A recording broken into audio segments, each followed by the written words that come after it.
Okay, one more time for the evening and then we're going to sign off. The election in BC, completely undecided. Might not be decided for another week almost. So we'll come back and we'll talk about it a bit more. But the high level things tonight I think to really focus on, what does the BC election mean for you, no matter where you live in this country? What it means is there's clearly a rising conservative, in fact, probably a populist wave cresting across the country. Certainly BC is part of that. And the momentum for the BC Conservatives is quite clear. If they don't win this election tonight, it's probably because they didn't have enough data, enough volunteers, or get out the vote mechanism. And the NDP certainly had that incumbent advantage. And that it's this tight suggests that the BC Conservatives lost this race more than the NDP won this race, if that's the final outcome, if these numbers hold. And of course, time will tell on that. The important thing to know is, in this scenario, if this what holds up, it's a minority government. That means no one has the majority of seats to govern.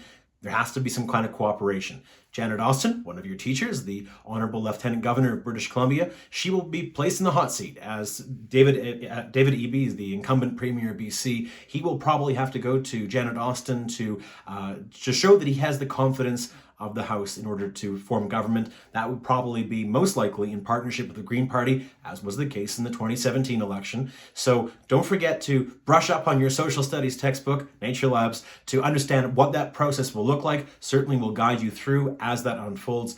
That's another thing to keep in mind. If this numbers stay true and it is a minority government, it is possible for either of these parties, the Conservatives or the New Democrats, to govern with those seats in cooperation with the Greens, but most likely it'll be the NDP and the Greens who ultimately come together to form that minority government in some kind of supply and confidence agreement.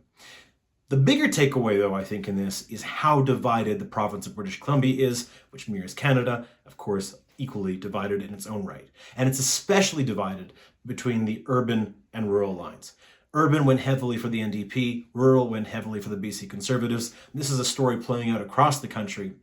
And I think regardless of the outcome of this election, the thing that it's really important to pay attention to is not only are people frustrated, are they feeling hopeless, are they feeling angry, are they wanting change, something that's especially true within your demographic, but also we are seeing this dichotomy of perspectives of what is hope, of where the country should go. And it is often along those urban-rural lines. And I didn't see a lot from either speech tonight by either David Eby or John Rustad that really put that olive branch out to the other side. Lots of platitudes for sure, but not real concrete ideas of how that urban-rural divide can be bridged. Our democracy really hinges on being able to bridge that chasm. And that's, I think, going to be the challenge to you, to find a way to understand how our system works, understand what's legally allowed in our system, that minority governments are absolutely valid, but that at the same time, in very close races, winner-take-all scenarios where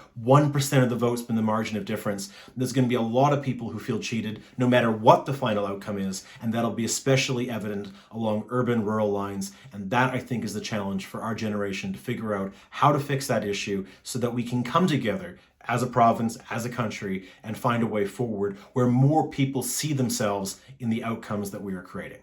Whatever that outcome might be, we'll find out. We'll keep you posted. We'll break it all down for you. And I hope if you watch this tonight, it was a little bit helpful in understanding how your social studies class is coming to life in British Columbia. And more importantly, if you watch this later, that you understand how it came to life and how it related to what you're learning in the classroom. We're going to go to bed. I hope you do too, or you had a good sleep, or whatever. We'll see you soon.